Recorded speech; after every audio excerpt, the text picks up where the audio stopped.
welcome to you all, everyone, on this happy and joyous occasion. No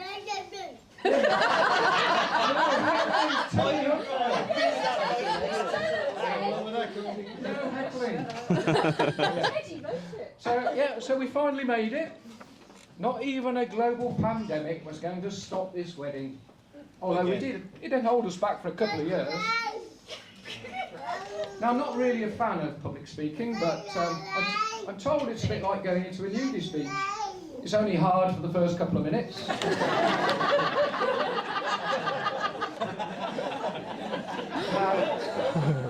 Now, had the wedding originally taken place on Good Friday, April the 10th, 2020, I was going to tell you that on this day in history, the actor Omar Sharif was born.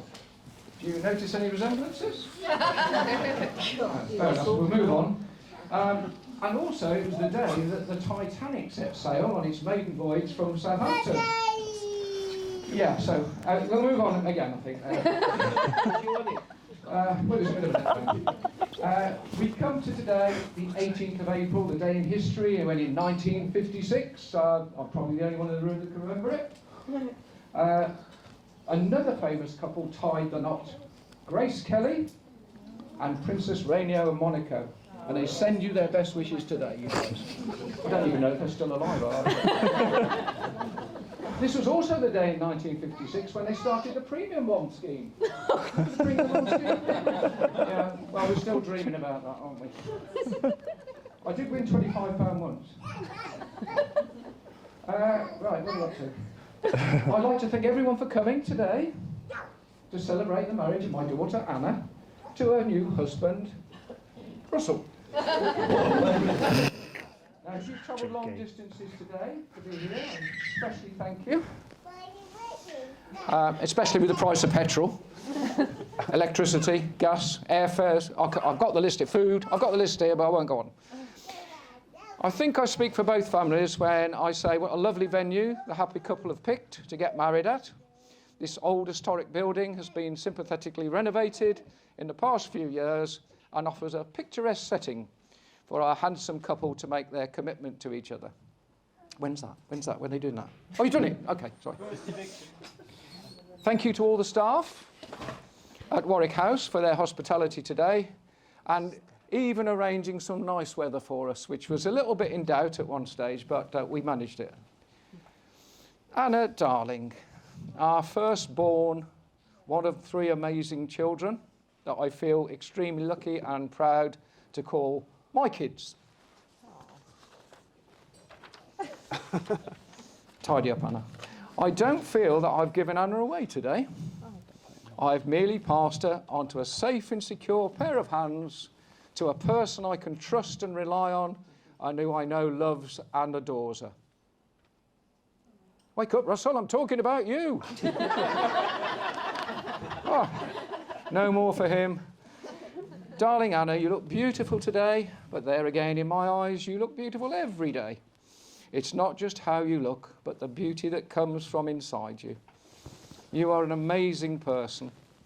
Positive, determined, kind, generous, willing, helpful, very much like your father. And lots more adjectives, but too many to mention. You were a delightful baby, once we managed to get you to go to sleep without crying. You grew up as a happy child and a loving sister to Sarah and Peter.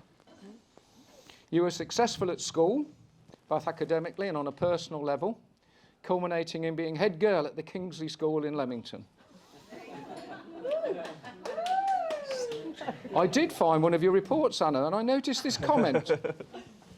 The improvement in Anna's handwriting has revealed her inability to spell.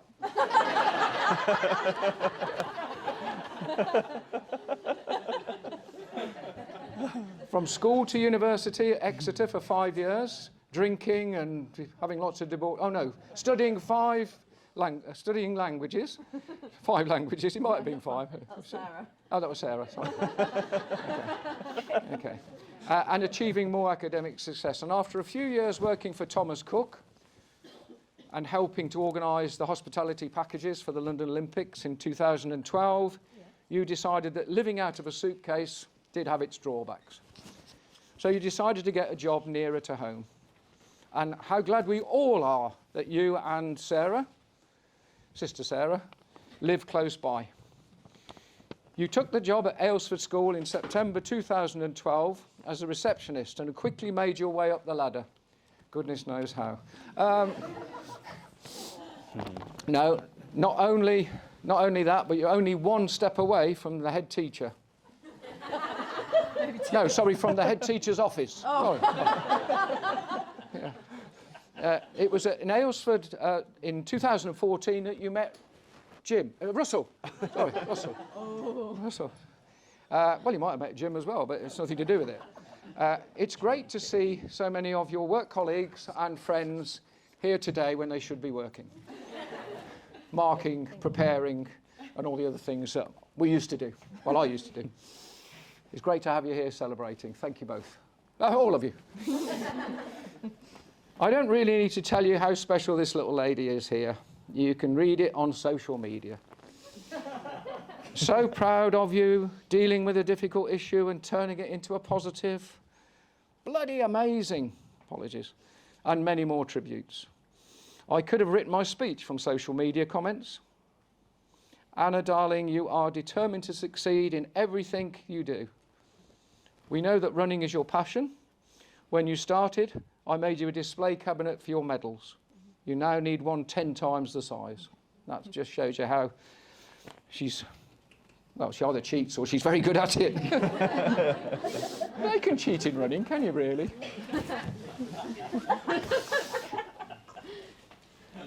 You have such strong belief and determination in all that you do, and I think, Russ, you've got really, you two are very much like that.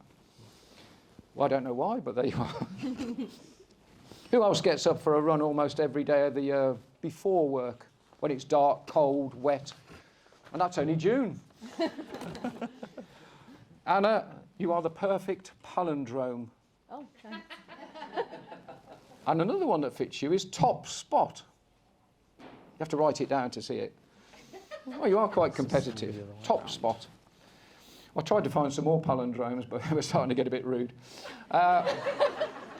During a difficult time in your life, you met Russell. Yes. And your relationship bloomed. Is it really 8 years ago? Yeah. Gosh. You have been engaged since 2018, and now you've set up home together. A new member of the family joined you more recently. Bring her in. Oh, no, sorry. Our friend Oreo. Oh, Oreo, our four-legged friend, loved and adored by you both. And I know he'd love to be here today, but unfortunately he's feeling a bit rough. I couldn't think of any other dog jokes. Oh. Russell, oh no, not. I've missed out the bit about Carol and Steve. Sorry about that. I'll do it now. I'll do it now. Welcome officially to my new son-in-law, Russell, and to your family. You outnumber us by a good many. We're going to try and hold our own. In particular, though, to Carol and Steve, Naomi, this young man here. Carl, great to see you. Jacob, I'm going to name you all now. You'd be surprised. No, I can't do it. Never mind. You're all very welcome. It's lovely to see you all. I know that your family have you're a very close family unit and you have strong values, and it's great to see so many of the family that made it today. Russell is a man you can count on, although he'd probably say that's an abacus. Russell, somebody once said that marriage is a 50-50 partnership, but anyone who believes that knows nothing about women or percentages. And remember, a happy marriage is a relationship when one person will always be right and the other one is the husband. Congratulations, Russ, on your new job. Oh, yeah. He went for a job as a lowly maths teacher and they liked him that much they gave him the head of department.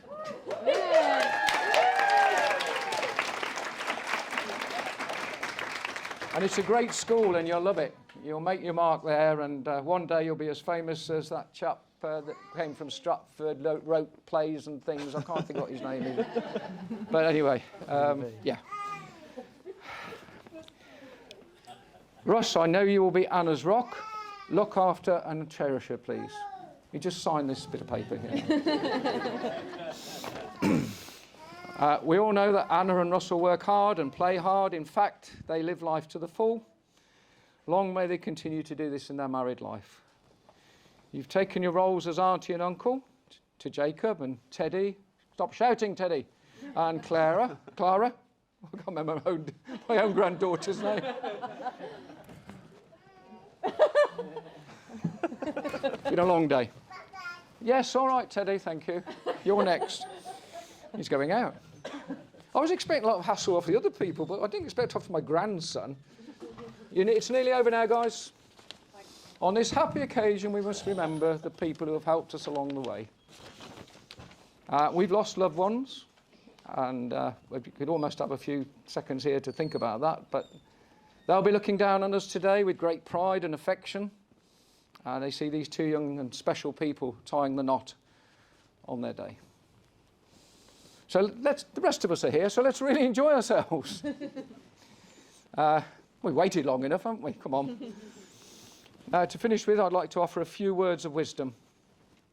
Learn the art of compromise. Never stop being friends. Russ, remember? Happy wife, happy life. Oh, easy life, I'll put you. Okay, that's enough from me.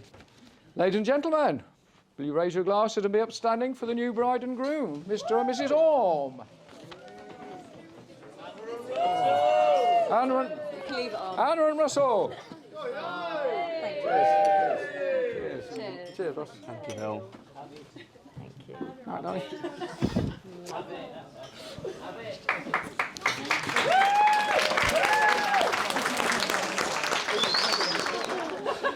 Anyway, I've been told to make sure my speech is free of any innuendos, and to be fair, I haven't had time to proofread it, so if I come across anything risque, I'll be sure to whip it out immediately.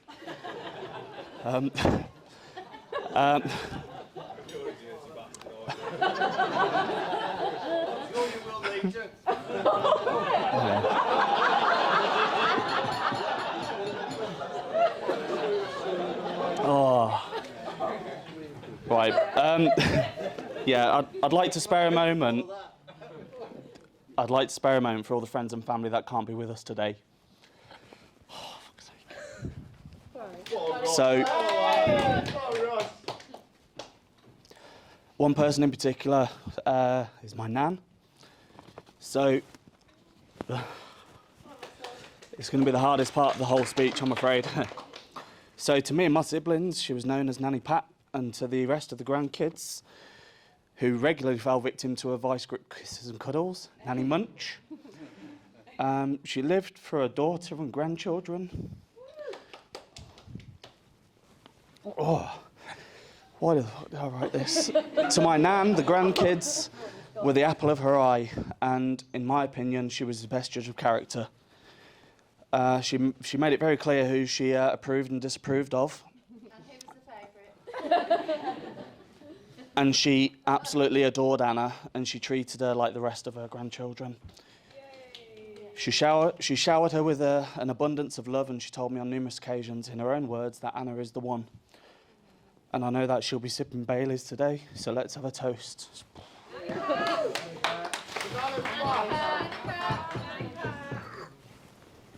Oh, fuck me. It's all right. Anyway.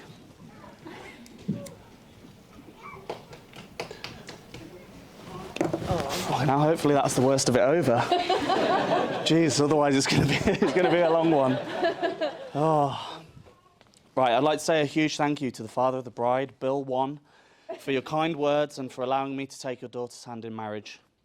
Today wouldn't have been able to happen without your support and generosity. So on behalf of both of us, thank you. You've always been so welcoming and accommodating of me, and you're always there for Anna and myself, not just when we need you, but the little spontaneous visits just to come and say hello. All of your little gestures, like coming around the house to plant some flowers and raise the height of our stowaway bin by an inch. Painting the entire house, just to mention a few. And his painting skills aren't limited to painting flat walls. He's actually quite a dab hand at a landscape and still life, aren't you? So Available. yeah.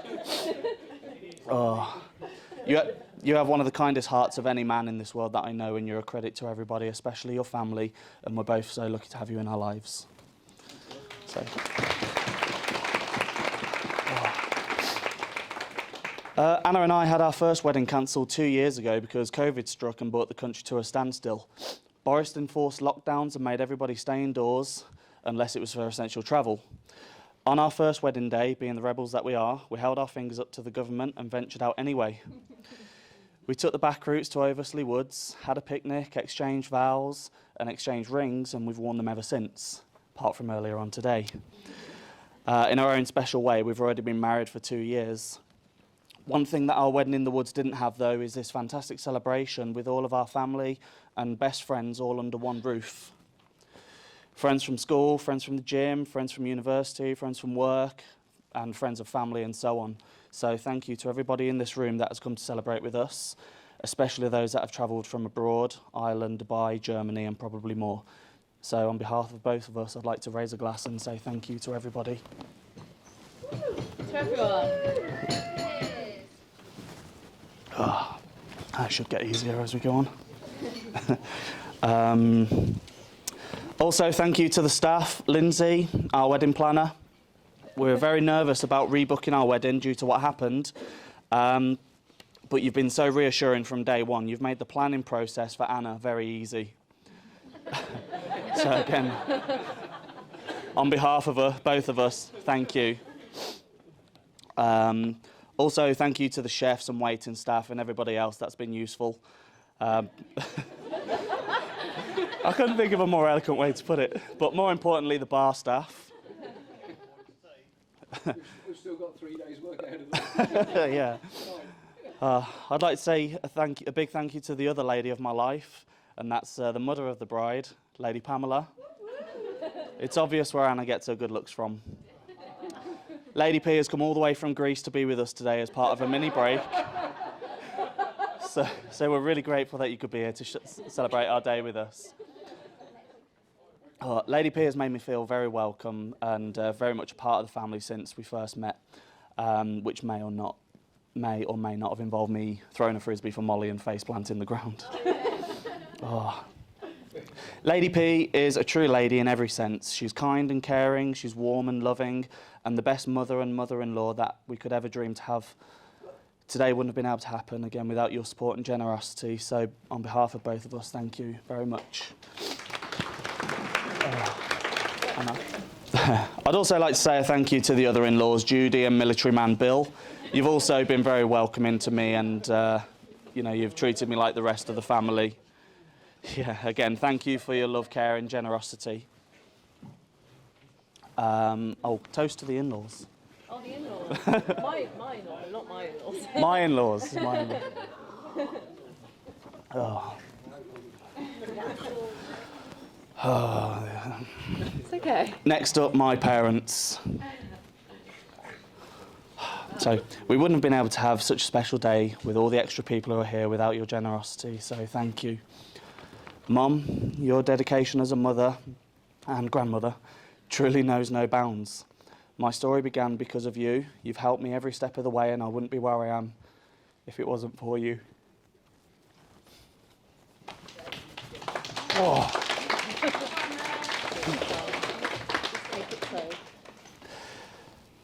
You're the best mum anyone could ever wish for, and you've always been there for me. It's like fucking some sort of auto-tune, isn't it? Oh. You've had my back every step of the way, and you've always been encouraging of most of the things I do. You're a role model for the way that we should look after family, and you are a shining example of what family means. So, I love you, and I'll always be there for you as you have been for me. Oh. Fuck's sake. My dad, at first glance,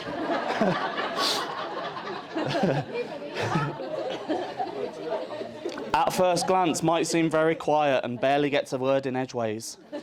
He tends to stay reserved. But trust me though, you'll walk away from tonight knowing who Steve Orme is. If somebody gets him a whiskey, he'll unleash the king of the dance floor in no time. Oh. No, you'll see that later on. So, my dad is loyal, caring, and would do just about anything for his family, and he does it without any expectation of reward or recognition. Maybe with a little grunt, though. You can always count on him to be level-headed and to be a calming influence on the family and take control when times get tough. My dad and I don't tend to wear our hearts on our sleeves, but I want to take the opportunity to say I love you and thank you for everything you do for me. How am I going to do your bit? You'll be fine with my bit. Thank you to the bridesmaids. You all look fantastic. You've done an amazing job of helping Anna on the run-up to the wedding. You've arranged a great hen do for her because she absolutely loved it. The main thing, though, in the grand scheme of things, is just thank you for being such amazing friends for Anna and always being there for her. She's a sensitive soul and your efforts are truly appreciated, and for that we're both so grateful and we love you all, even Faye. So, toast to the bridesmaids. For those that know, no. Right, a special mention to my lead usher. I'm so happy to be able to say that we've developed a true brotherly bond recently. Here we go again, for fuck's sake. We're closer than ever. I'm delighted to have rekindled this relationship and to have you here today looking as sharp as you are. A soft drink toast to Carl. Well done to my amazing little nephew, Jacob. You're looking so dapper. Be careful, because all the women will be after you today, especially if you've got your new aftershave on. No Calvin Klein?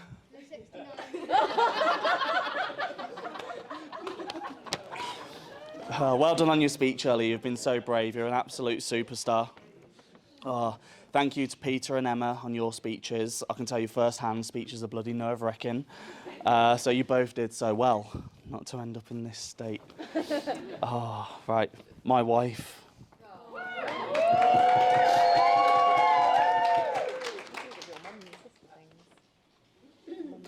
Oh, sorry, Mum and Sister, I got really We'll give them in a minute. carried away. I forgot to give you flowers and a present. Okay, so I first met Anna 10 years ago in 2012 when she started working at Aylesford. She didn't speak much. Oh, sorry, we didn't speak much.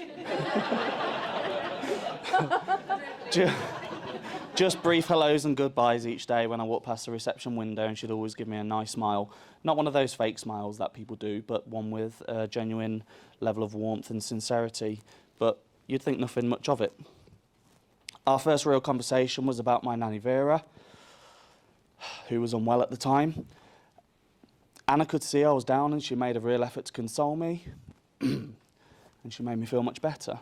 So this is my first memory of Anna really looking out for me, only as a friend, nothing you'd think much of. Later that year, we ended up working together when we were both promoted to head of house, a massive role at Aylesford. We revamped the house system and organised charity events such as the Aylesford Harlem Shake, which was absolute chaos. We had some good laughs and we were clearly a great little team, but still nothing you'd think much of. We had our first night out together as with colleagues in Coventry. I ended up rather drunk and Anna had to look after me. I got lost in some bushes for what felt like an eternity.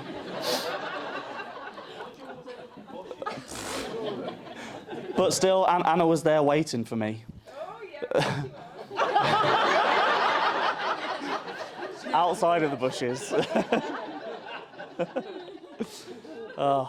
We waited in the cold together for a taxi and ended up hugging to keep each other warm.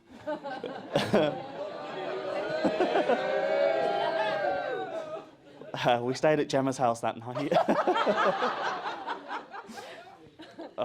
But my only other memory of that is Anna telling me off because I kept hiccuping and waking up the neighbours. Anyway, the very next day I went on my merry way, went on holiday to Turkey with Sue, Ray, Emma and Daryl. Again, nothing you'd think much of. Anyway, fast forward a few months and our first... Oh. That was a fantastic holiday. It sounds really sincere up here. What is it? Jesus. When I was writing it, I was really happy and I... Sorry. Fuck. Soz. Anyway. Anyway, fast forward a few months. Our first proper date was at a monkey forest. I know, risky. They might have thought I was walking away with their main attraction. Sorry. Initially, the joke was on me, but I had a beer yesterday and switched it. Anyway, it was from here on that our friendship truly began to blossom. I couldn't believe it. I'm not really one for being a smooth operator, but I invited her around to watch our first movie together. A really romantic one called Friends with Benefits. God knows how I pulled it off, but she loved it. Anna came round, whenever Anna came round, time seemed to go so quick, so we got to a point where I had to take all the clocks off the wall just so we could ignore time and enjoy it together. About 8 years ago, sometime around this date, we became official.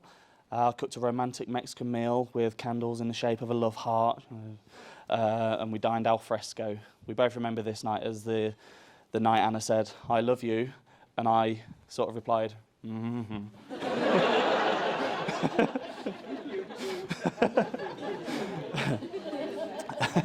And then fast forward a few years, and this time we've bought a house together. We had matching cars with almost identical number plates. We've been on several holidays. We've done some runs together. We've done some powerlifting competitions together, and we've just made so many memories along the way. And let's not forget the most important one, our little fur baby, Oreo. In summer 2018, Anna and I went on a European road trip, and for each destination along the way, I had personalised padlocks to clip to memorable places. And that's the reason why all your table names are places of different cities and the pictures that you've got. I had another padlock to be used when the time was right that said, "Will you marry me?" We had a romantic evening together in the mountains of Lake Garda, and that's when I knew. So I popped the question, and the padlock now resides in Simeone in Lake Garda, Italy. Anna has always been my rock, and she supports me with everything I do. I'll always try to be try my best to be yours in return, your rock. I can't promise you that dark clouds will never hover over our lives, or that the future will bring us rainbows. I can't promise you that tomorrow will be perfect, or that life will be easy. But we'll conquer these things together, you and me against the world. Stupid voice. What I can promise you, though, is my everlasting devotion, my loyalty, my respect, and my unconditional love for a lifetime. I can promise that I'll always be here for you, and I'll listen to you, and I'll hold your... and I'll hold your hand like little sea otters floating in the water. Oh. She loves it. She loves the reference. It doesn't matter. Oh, I'll always do my best to make you feel happy and make you feel loved. I'll see you through any crisis. I'll dream with you. I'll build with you, and I'll always cheer you on. I can promise I'll willingly be your protector, your best friend, your family, and your everything. I promise. In 100 lifetimes, in 100 worlds, in any version of reality, I would find you and choose you. And I'll love you forever and always.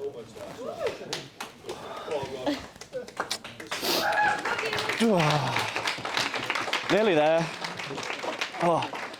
And now, without further ado, I'll hand you over to my best woman, very 2020, who, may I add, has a tendency to exaggerate and completely make things up. So please bear that in mind when she starts telling you any stories of me. So good afternoon, everyone, and welcome. I'll start by saying again how stunning the bride looks and the lovely bridesmaids. I won't be following by tradition with the bridesmaids, so you're safe. I won't be after you. Yeah, and the groom hasn't scrubbed up too bad either. It's all right. Probably look shit now compared to what I did. So thank you for everyone for joining us to share this beautiful day where Russell and Anna finally got their wish to say I do with all of their friends and family by their side. 2 years ago, they marked their original day with their own little wedding in the woods to prove their resilience against the world's crazy challenges, and thankfully their determination and unity has brought us here now to make it all official. Well done, and a massive congratulations, you made it. Bravo. I'm so pleased that my baby brother has found his soulmate, forever person and rock in Anna. And maybe not so lucky to have his big sister doing this speech today, sharing all his secrets. You might live to regret your unconventional choice of a best woman. So, Russell. When he was born, we actually called him Lewis for a week. I remember they brought him home, little 9-year-old. Me, not him. And it was quite fitting that after that week, Mum and Dad decided to change his name, which coincidentally means little redhead, to Russell. Oh, that bright red face and his little redhead name. Yep. I also remember praying to have a little sister that I could dress up in bows and frilly dresses. Well, I was about to say, I can't take any responsibility for his love of dressing up now. I think he even got a free bus ride when he boarded dressed as a pimp, was it, for Comic Relief? Yeah, I wore a lime green pimp suit with a massive afro. Very appropriate for a school teacher, Russell. Also, the centre of attention when you went to a fancy dress party and decided to dress up as a gorilla. Was it you and 2 others were the only ones dressed up? When? I don't know. This is a story from Mother, so if it's not accurate, I do apologise. But apparently there was lots of laughs. Probably just took my top off. You just took your top off. I've never seen a blonde gorilla. Albino, maybe. All right, so, yeah, when Russ was a baby, I used to pretend he was my own baby. Mum used to go upstairs. The only opportunity, she'd put him on his little changing mat and say, just watch him, pick him up and pretend he was mine. And then before she came down the stairs, I'd put him back before I got in trouble. Oh, I'm lost now. Used to take him for walks in his buggy. And I suppose, you know, the benefit of being the baby in the family was that he used to get away with anything, especially when Carl used to get the blame when Russell was the one starting it off, giving him a sneaky pinch. Not a punch, that was a bit later, wasn't it? The sneaky punch, that was neat. Sneaky punch when you ruined his white T-shirt. But, Oh. yeah, no, so he got away with everything, yeah. Russell was into everything and saw no danger. That's gone through the rest of his life. When we were on holiday, he was about 4 years old. I think it was Gatorland we were visiting. And the guide was telling us about the 100-year-old giant turtle in the corner that could take your leg off with one bite. We looked round and there's Russell sitting on his back. It was a massive turtle. So Russell's mischievous nature has never left him behind, really. It's carried on through his adult years. It's like a big kid. What was it you did to Rico? Hid a rubber snake in his bed on a camping trip? Stole a giant sombrero from a bar in Tenerife with Carl when you'd had a few drinks. Keen lover of practical jokes. He likes to wind up his niece in particular. I remember a time when she was watching cartoons and he was hiding in the kitchen, flicking over the channels, and there's Chloe going, "Nanny, your telly's broken. What's wrong with it?" And there's Russell sniggering in the background. It was quite funny, though. It was hilarious. And another one of his tricks is to control Mum and Dad's Alexa. So he likes to blurt out random songs when they least expect it. I don't know how he finds this so funny when he's not actually there. He's at home somewhere, you know. I picture it. It's really. But you can just imagine this. It's Father's Day. They're sitting there minding their own business, and all of a sudden, Daddy Cool blurts out. And after Dad's trip to the dentist, I think it was all I want for Christmas is my 2 front teeth. All I want for Christmas is my 2 front teeth. Another trick that Russell had once was an invisible string that you attached to cards. So we'd had this family gathering and someone was invited along. I still to this day don't know who it was who invited her or who she was, but she claimed to have psychic powers. So here comes Russell, egging her on and encouraging her, managed to sneak this bit of string onto one of her tarot cards and it started to levitate and her eyes popped out of her head. I think she still thinks to this day that she'd gone to another level on those psychic powers. Another story from a friend here. Sometimes apparently his tricks can get him into trouble. Thankfully the bald guy in the pub didn't notice it was him when he kept slapping him on the head. That's someone at uni. And then turning away. Wasn't Dad, was it? One thing that my brother definitely inherited from me, apart from his intellect and dashing good looks, was his wicked sense of humour. Apart from the practical joker side of him, he is the absolute king of dad jokes. Yeah. Some of them I can't really mention. Get them all from Ali. Although he manages to pull them out of the hat at the last minute and pass them on to Jacob. Yeah, that's me though, isn't it? I taught him Jacob his first joke. That was about Russell. Hey Russ, what do you call a man in a bush, Jakey? Russell. There you go.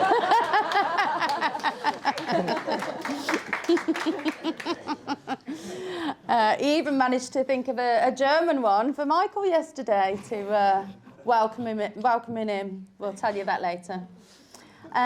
Russell did used to enjoy a drink more so, I'd say, when he was younger. This started from quite a young age, actually. So him and his cousin Ian thought it would be a good idea to stay home while the parents went out and subsequently raided Sue and Ray's liquor cabinet. Mum had a hard job explaining it away the next day, considering he was about 13 with a hangover. what was the excuse? It was got a very bad cold. Thankfully, he managed to stay away from that for a few more years yet, until he was nearer to the legal age for his next tipple. Only problem is he still wasn't too good with it the next day, as Emma recalls when they went on holiday to Ibiza on a boat party. The next day, he had to walk round with a plastic bag hung over his ears to catch his vom while he was walking around the hippie market. Worst day of my life. I think I've bought a plastic bag with you for later on if you need it. I'll be fine, I think. I guess he didn't have the greatest role models, though, on some occasions. So on holiday with Mum, Dad, Dot and Rico, the usual contenders, you know, Carl and Russell were given strict instructions on a meeting point. The boys were actually on time, but the adults rocked up 2 hours later, and it was Carl and Russell dishing out the telling-offs that day. Russell has had many sporting achievements. The first playing football for Amington Boys. He then developed a keen interest in snowboarding and more recently weightlifting, which has seen him represent his country in the European Weight Championships more than once. Well done.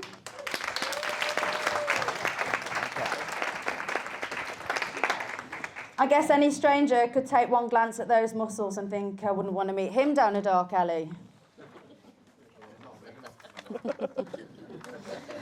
But in actual fact, Russell is a gentle giant with a heart of gold, and I'm sure Anna can vouch for that.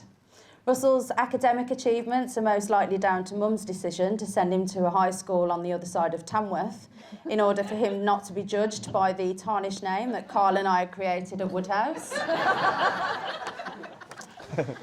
Russell's success at QEM secured him a spot at University of Bath. From there, he took his first job in teaching, and within a few years, he was head of department. Bravo.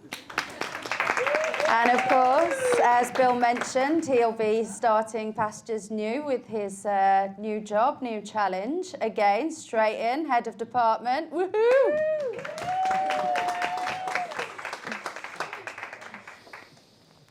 So it was Russell's career choice and possibly fate that brought him and Anna together, seeing as they met at work. Russell in his second year of teaching, and Anna had taken a job as office manager. It took a couple of years from first meeting for them to become close, and they finally went on their first official date in 2014, as he already said, to Trentham Monkey Park. Anna thought she was going to meet the family.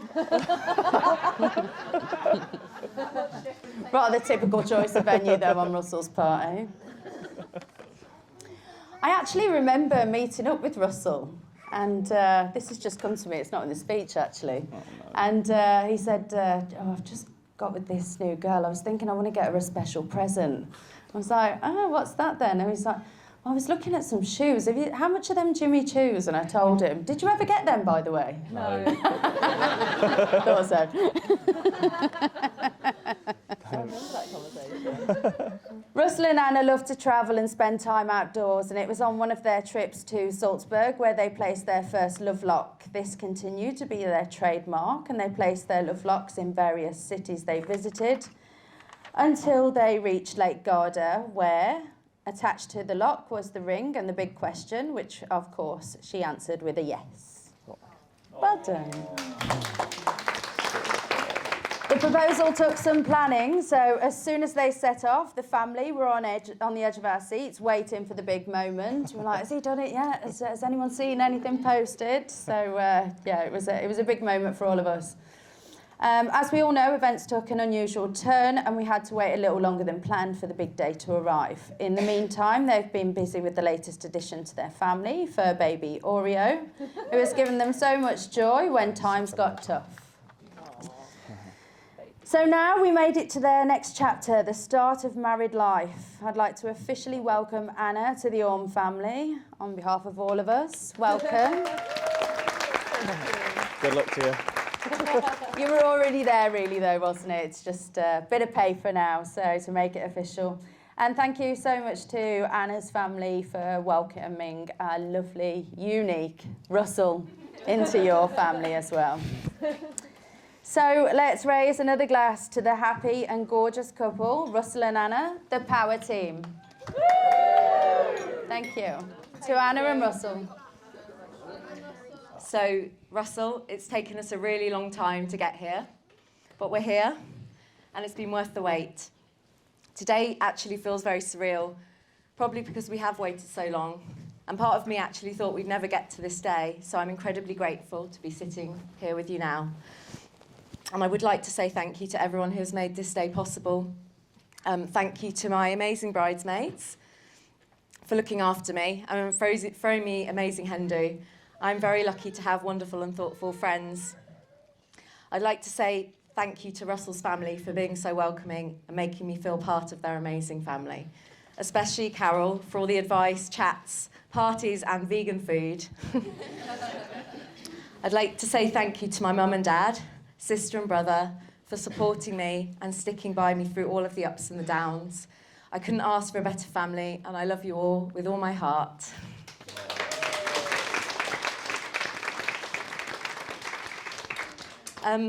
So to Russell, it's been a difficult couple of years for us, and I think we have really been tested. But through adversity, we have grown together and stood together and grown stronger, both together and individually.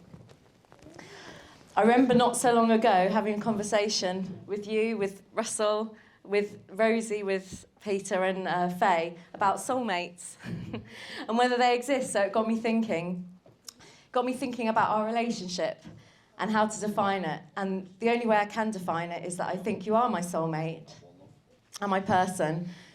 You're my best friend, but you're more than that. You're the one person in the world that knows me better than anyone, and you make me a better person, and you do that because you inspire me to be the best version of myself. You're the person who I'll carry with me forever, And you're the person that knew me and accepted me and believed in me before I believed and accepted in myself. And no matter what happens, I'll always love you, and nothing can ever change that. That's how I know you're my soulmate. Russell is one of the most motivated and driven people that I know. Every day you help others to achieve what you know they are capable of, and I think this is one of your best qualities and amazing traits. You always see the good in people and you want the best for them, but you're never satisfied with your own achievements and always strive for better yourself. You have a positive impact on everyone around you and always want to try and help others thrive in any way they can. It is your genuine nature, your integrity and your kind heart that I love most about you. I promise to never take these things for granted and to never let you down. It's the little things in our relationship which I value more than anything. I believe we've truly found happiness in simple things. Going for coffee, breakfasts, watching Oreo play with his ball, riverside walks in the Cotswolds, picnics in the woods, on the beach, watching sunsets, dining al fresco in the garden, playing silly games on holiday like Snail or Leaf, watching endless reruns of The In-Betweeners and Big Bang Theory and still laughing at all the jokes we've heard 1,000 times, exploring new places at home and abroad, and snuggles in bed with Oreo. You always remind me to practice mindfulness and to live in the moment as time passes fast.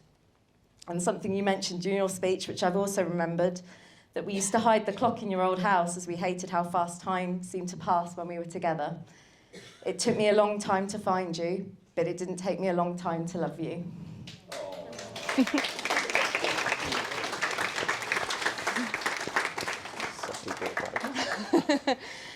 I know that our marriage and the love that we have for each other will only grow stronger, wiser and more passionate, and a love that will echo through the years even after our memories have faded away.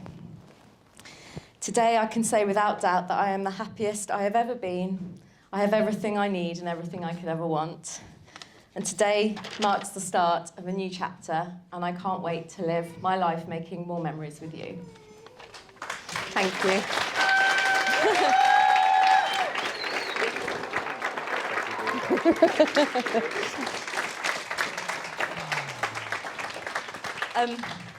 I have made a little video.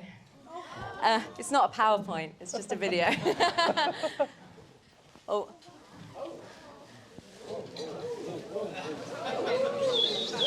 Everyone's got to buy a cinema ticket. Charge you people £15 to come in.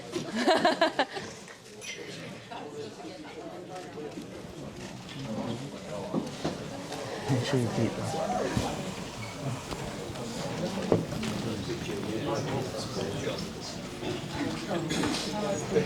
How was I to know?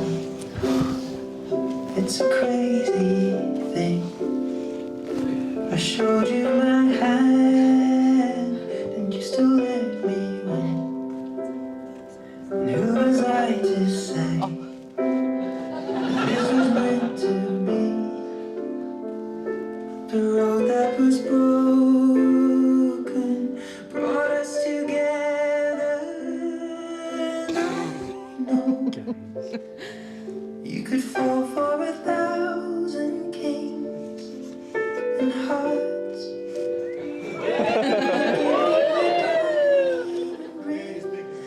Oh, for fuck's sake. You see the best in me, the Joker and the Queen. I've been played before, if you hadn't guessed.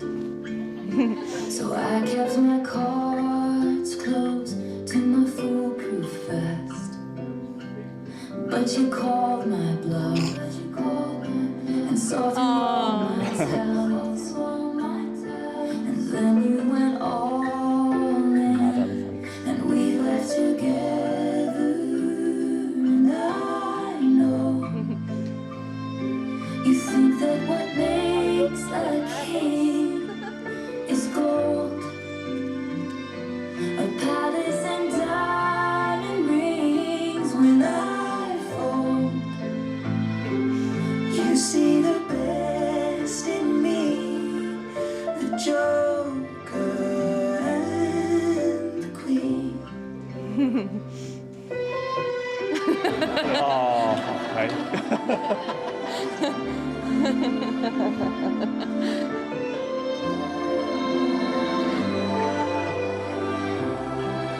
These fucking cats.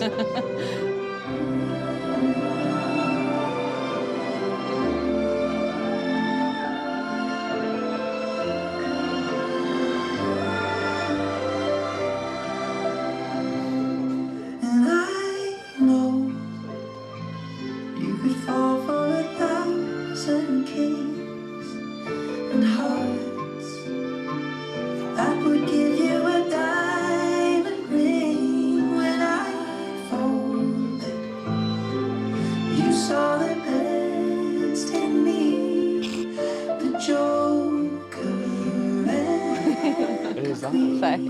Oh, God. the Joker and the Queen.